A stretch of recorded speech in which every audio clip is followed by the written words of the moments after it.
இந்த வீடியோல நம்ம இன்னைக்கு எத பத்தி பார்க்க போறோம்னா, தமிழ்நாடு அரசு கிராம பஞ்சாயத்து துறையில 4 விதமான பதவிகளுக்கு பல ஊராட்சிகள்ல பார்த்தீங்கன்னா, காலி பணியிடங்கள் வந்து அறிவிச்சிருக்காங்க.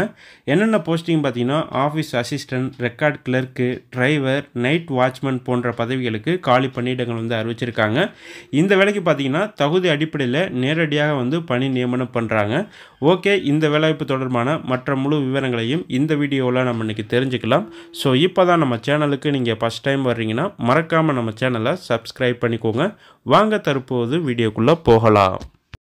இந்த வேலைகளுக்கான சேலரியை பொறுத்த வரைக்கும் ஒரு டீசெண்டான சேலரி தான் வந்து வழங்குறாங்க. அலுவலக உதவியாளருக்கு பார்த்தீங்கன்னா, ஸ்டார்டிங் சேலரி 15,700 ரூபாயிலிருந்து 58,000 வரைக்கும் வந்து அதிகபட்சம் கொடுக்குறதாக சொல்லியிருக்காங்க.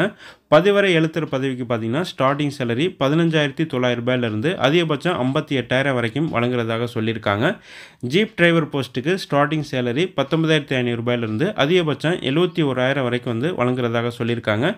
நைட் வாட்ச்மேன் போஸ்ட்டுக்கு ஸ்டார்டிங் சேலரி 15,700 ரூபாயிலிருந்து அதிகபட்சம் 58,000 வரைக்கும் வந்து கொடுத்துருக்காங்க.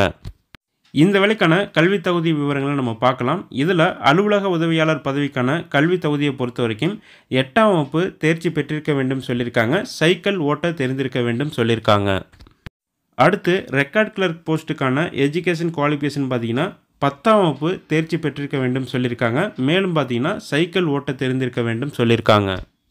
அடுத்து டிரைவர் போஸ்ட்டுக்கான கல்வி தகுதியை பொறுத்த வரைக்கும் 8ஆம் வகுப்பு தேர்ச்சி பெற்றிருக்க வேண்டும் சொல்லியிருக்காங்க. மேலும் வந்து கனரக வாகன ஓட்டுநர் உரிமம் வைத்திருக்க வேண்டும். வாகனம் ஓட்டுவதில் 5 ஆண்டுகள் முன் அனுபவம் பெற்றிருக்க வேண்டும் சொல்லியிருக்காங்க.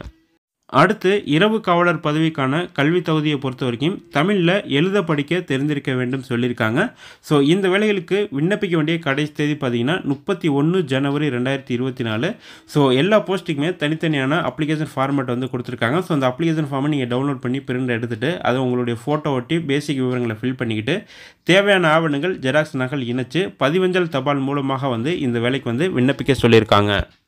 இந்த வேலைகளுக்கான வயது வரம்பை பொறுத்த வரைக்கும் பொது பிரிவினருக்கு மினிமம் 18 வயது முதல் மேக்ஸிமம் 32 வயது வரையும் கொடுத்துருக்காங்க. பிசி, எம்பிசி, டிஎன்சி பிரிவினர் மினிமம் 18 வயது முதல் மேக்ஸிமம் 34 வயது வரையும் கொடுத்துருக்காங்க. எஸ்சி, எஸ்டி ஆதரவற்ற விதவைகளுக்கு பார்த்தீங்கன்னா மினிமம் 18 வயது முதல் மேக்ஸிமம் 37 வயது வரையும் கொடுத்துருக்காங்க. இந்த பணியிடங்கள் பார்த்தீங்கன்னா, தற்போது புதுக்கோட்டை மாவட்டத்தில் உள்ள பல ஊராட்சிகளில் இந்த வேலைக்கான வேக்கன்சி வந்து அறிவிச்சிருக்காங்க. ஸோ இந்த வேலைக்கான notification link, application format link பார்த்தீங்கன்னா இந்த வீடியோ டிஸ்கிரிப்ஷனில் லிங்க் கொடுத்துருக்கேன், செக் பண்ணிக்கோங்க.